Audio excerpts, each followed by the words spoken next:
Thank you for being here today for this very important discussion.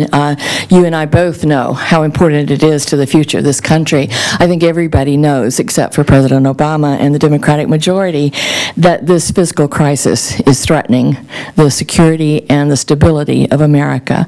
Our debt now stands at more than $10 trillion. It has doubled in the past 5 years, and experts say that if nothing changes, it will double again in the next decade. By the early 2030s, it will be roughly twice the size of our entire economy, and that is far larger than the largest national debt in our history, which was right after World War II. And it's still growing out of control and gravely threatening the future prosperity and growth of this country. Let's look at a quick glance at the economy and see how it reveals a dark forecast. The housing industry continues to tank.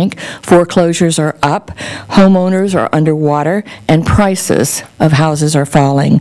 Unemployment is at 9.1%, and the misery index is at the largest it's been in nearly 30 years. Negative whispers questioning the viability of America's economy have turned into wails of despair, and the public's approval of the president's handling of the economy continues to drop. The latest Gallup poll reveals that only 20% of Americans are satisfied now with the way things are going. In short, the national fiscal crisis is devastating the future of our country. Concerned Women for America believes that America's best days could be ahead of us, and that's why we are weighing in on this issue. Our 500,000 members believe that the only way out of this fiscal crisis is to go back to those historically proven, time-honored principles that are the foundation of this country, to establish those ideals on which the most prosperous nation in the world has flourished: individual freedom and responsibility, competition, opportunity, determination in the face of adversity, and a can-do attitude that leads to setting and reaching goals through hard work and personal accomplishment. Guided by these principles and ideals, our nation can come back from the brink of fiscal peril. A recent public notice poll found that the majority of voters want Congress to accept its responsibility to tackle the spending problem that is threatening the nation's economic stability. CWA stands with those American people in calling for Congress to get the nation's fiscal house in order. To that end, we oppose tax increases. We oppose any measure that would weaken the U.S. economy, threaten national security, undermine the military or national sovereignty. We support cut, cap, and balance, and pledge our wholehearted efforts to implement these reforms. First, cuts. We must implement immediate pending cuts to slash the deficit in half next year. The Congressional Budget Office tells us this would require spending cuts of approximately $380 billion in the 2012 fiscal year. Second, caps.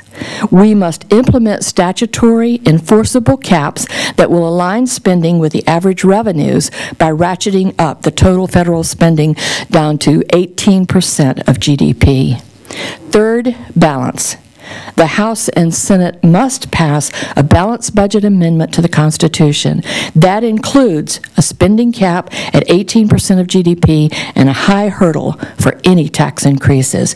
We support curtailing entitlements. We support reversing government expansion.